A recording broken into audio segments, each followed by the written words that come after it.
आज भगवान सारथी बन करके और अर्जुन रथी बन करके जा रहे हैं। भगवान से क्या छिपा है? प्रभु जानत सब बिनहि जनाए। भगवान सब कुछ जानते हैं। अश्वत्थामा रात्रि भर भगा, खूब दौड़ लगाई इसने, खूब रेस लगाई, लेकिन भगवान से कोई बात छिपी नहीं है। भगवान ने ऐसा रथ चलाया कि जिधर से दौड़ करके आ रहा था भगवान उसके सामने रथ लेकर के उसी रास्ते पर आगे चले। अब जल्दी जल्दी में अश्वत्थामा ने देखा तो अर्जुन का रथ था। पहले रथ का निशान पता चलता था, सबके रथ के ऊपर ध्वज लगे होते थे और ध्वज पर कोई न कोई चिन्ह बना होता था। जैसे अर्जुन के रथ पर कपित ध्वज हनुमान जी महाराज विराजमान। तो जैसे ही दूर से देखा, जान गया अर्जुन आज मुझे मार डालेगा, तो जल्दी जल्दी में उसने ब्रह्मास्त्र का प्रयोग कर दिया। अब सामने ब्रह्मास्त्र आ रहा है, अर्जुन कुछ समझ नहीं पा रहे हैं, तुरंत चरणों में गिर गए भगवान के। हे प्रभु हमारी रक्षा करो, हमें कुछ नहीं समझ में आ रहा कि इस समय मैं क्या करूं, ये ब्रह्मास्त्र हमारे प्राण ले लेगा। किसने चलाया है? कृष्ण कृष्ण महाबाहो भक्तानाम भयंकर तुमेको दह्यमाना अपवर्गोसि संस्कृते। हे कृष्ण, हे गोविंद, हे प्रभु हमारी रक्षा करिए। आज भगवान मुस्कुराने लगे। अर्जुन तुम्हें इतना भी नहीं पता है ये अश्वत्थामा है जिसने तुम्हारे ऊपर ब्रह्मास्त्र चलाया है। एक काम करो, इसे ब्रह्मास्त्र चलाना आता है, लौटाना नहीं आता, और तुम्हें चलाना और लौटाना दोनों आता है। तुम अपना ब्रह्मास्त्र चलाओ और उसके बाद में लौटाने वाले मंत्र का प्रयोग करो, और ये दोनों ब्रह्मास्त्र तुम अपने पास रखते हो। अर्जुन ने वैसा ही किया। उस क्रिया के करने के बाद में अश्वत्थामा को पकड़ लिया। आज अर्जुन बांध करके लिए जा रहे हैं तो भगवान कहते हैं इसे बांध क्यों रहे हो अर्जुन, यहीं से सजा दो। तो अर्जुन कहते हैं कि प्रभु हम ऐसा कर तो सकते हैं, लेकिन मैंने प्रतिज्ञा किया है द्रौपदी से कि जो तुम कहोगी वो मौत मैं मारूंगा, इसलिए जरा सा वहां तक तो लिए चले, सभा भी तो देख ले कि हत्यारा है कौन। अर्जुन पिछले हिस्से में रथ के डाल करके और लेकर के गए। सभा के बीच में आज गुनहगार की तरह बंधा हुआ अश्वत्थामा खड़ा है। द्रौपदी जी ने निगाह से देखा, रे ये तो गुरु का बेटा लग रहा है, अश्वत्थामा है। आज सबको देख करके बहुत गाली देते हैं, पूरी सभा धिक्कार रही है। अरे इसके ब्राह्मण होने पर धिक्कार है, कैसा ब्राह्मण है जिसने ऐसे निरपराध को मार डाला। अरे बालकों को तो कोई नहीं मारता, 10 लोगों को कभी नहीं मारना चाहिए। किसको? बोले मत्तम प्रमत्तम उन्मत्तम सुप्तम बालम श्रियम जड़म प्रपन्नम दिरथम भीतम नरिपुम हन्ति धर्मविद। मत माने मतवाला, मतवाले को कभी नहीं मारना चाहिए, है अपनी मस्ती में है, अपनी मौज में है, आप उसे मार डाले, नहीं ऐसा नहीं करना चाहिए। प्रमत्तम, प्रमत्तम माने कामातुर, उसको भी नहीं मारना चाहिए। और उन्मत्तम जो नशे में है उसको भी नहीं मारना चाहिए। सुप्तम माने सोए हुए को नहीं मारना चाहिए। बालम माने बालक को नहीं मारना चाहिए। स्त्रियम माने स्त्री को कभी नहीं मारना चाहिए। जड़म माने मूर्ख को कभी नहीं मारना चाहिए। प्रपन्न माने शरणागत जो आ जाए उसको भी नहीं मारना चाहिए। सुंदरकांड की वो दोहा वाली लाइन याद करिए, शरणागत कहूँ जे तजहि निज अनहित अनुमान होते नर पावर पाप में तिनहि बिलोकत हार। शरणागत अगर कोई आ जाए तो दुश्मन भी क्यों ना हो उसे फिर मत मारो।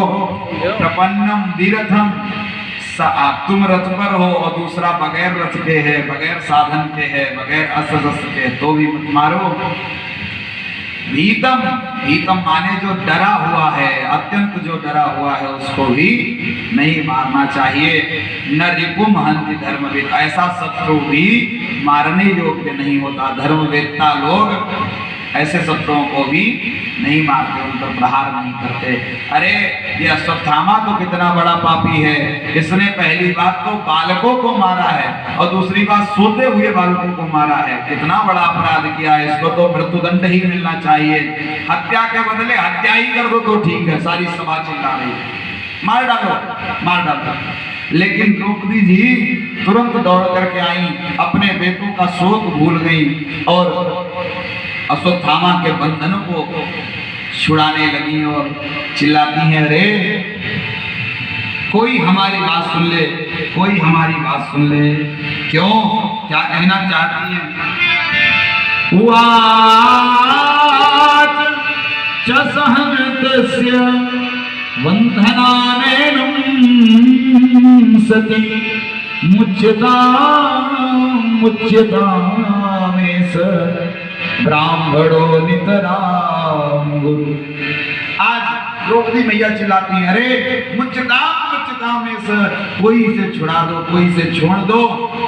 ब्राह्मण कभी मारा नहीं जाता है। ब्राह्मणों नितराम गुरु, ब्राह्मण तो सदैव से गुरु रहा है, पूरे समाज का गुरु रहा है। अरे अपने यहाँ तो द्रोणाचार्य जी महाराज गुरु थे और उनका ही बेटा, उनका ही अंश आज गुरुदेव के रूप में सामने खड़ा है। अरे पुत्र जो है बाप की अंश में होता है, उनकी ही संतति है, तो समझ लीजिए गुरु ही सामने खड़ा है। इसलिए जब गुरु पर कोई अत्याचार नहीं करना चाहिए तो गुरु पुत्र पर भी अपना अधिकार नहीं है और इस तरह से दंडित करने का तो बिल्कुल भी अधिकार नहीं। अर्जुन सरहस्यो धनुर्वेदा सविसर्गोपसंयमा, तुमने बाण विद्या सीखी, तुमने धनुष विद्या सीखी और ये बड़ी बड़ी विद्याएं जिनसे सीखी वो गुरुदेव भगवान तुम्हारे द्रोणाचार्य जी महाराज थे और आज उन्हीं का बेटा तुम्हारे सामने जिनको तुम बांध करके ले आए हो। तो क्या बाण विद्या और धनुष विद्या इसी उन्हीं के बेटे को मारने के लिए तुमने सीखी थी उनसे? ऐसा नहीं करना चाहिए। एक माता का दुख केवल माँ ही जान सकती है और कोई नहीं जान सकता। तुमने हमारे तो 5-5 बेटे मरे हैं, मुझे पता है कि माता को पुत्र की पीड़ा कितना दुखी करती है। लेकिन विचार करो, हमारे तो 5 मरे हैं, लेकिन जिसका एक ही बेटा हो और वो भी मार डाला जाए तो द्रोणाचार्य तो रहे नहीं और द्रोणाचार्य के एक ही संतान है। अब उस मैया से पूछो जिसका केवल एक यही बेटा बचा है, पति रहा नहीं, ये पुत्र के सहारे वो अपना जीवन यापन करेगी और तुम अगर उसको भी मार दोगे तो बताओ वो मैया कहाँ जाएगी? हमारे 5-5 बेटे मरे लेकिन 5-5 पति तो जिंदा हैं। हम पुत्रों के सहारे नहीं लेकिन पतियों के सहारे तो जिंदा रहेंगी। और तुम द्रोणाचार्य गुरुदेव को तो महाभारत के युद्ध में ही मार चुके हो और आज अंतिम समय में उसके अगर बेटे को मार दोगे तो उस मां पर क्या बीतेगी? जरा सा ये विचार करो, छोड़ दो। अब अर्जुन बड़े परेशान कि मैंने तो मारने का संकल्प किया है, क्या करें? सबसे पूछते हैं बताओ भाई क्या किया जाए? युधिष्ठिर कहते हैं देखो कुछ भी करना लेकिन अधर्म न करना, बस सब कुछ हो लेकिन मेरा नाम धर्मराज है और मैं इस समय राजा हूँ। मेरे न रहने पर जो अधर्म हुआ वो तो अलग विषय है, लेकिन अब मैं यहाँ का राजा हूँ, अब कोई अधर्म बर्दाश्त नहीं किया जाएगा।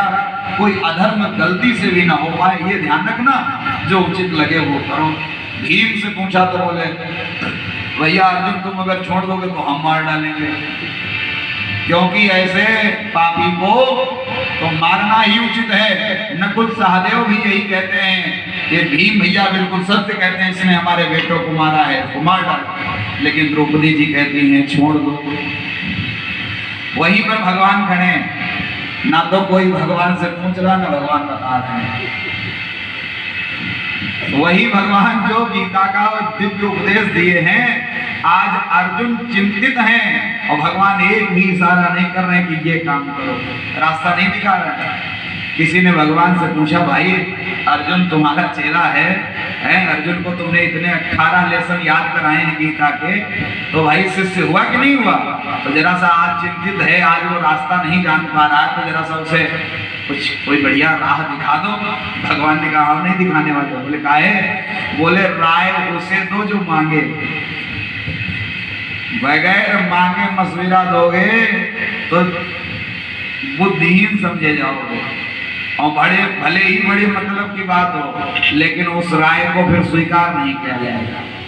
जब तक कोई पूछे ना तुमसे, तब तक रास्ता बताने के चक्कर में पड़ो। आजकल सबसे बड़े ज्यादा तो पैदा हो गए राय चंद, जैका देखा तो राय बताओ, तुमने बुखार आवे खाली, बुखार आवे के बाद में तुम खाली 2-4 जने के बीच में बैठे, आज भी बुखार आएगा, फिर सब डॉक्टर बन गए हैं, सब MBBS वैद्यराज समझ लो, उनके खानदान में सबसे बड़ा पैसा रहेगा, सब बतावे लगे दवाई, वह वाली काम भी ले लो, कोई क्या जो भी ले, सब दवाई बतावे लगे।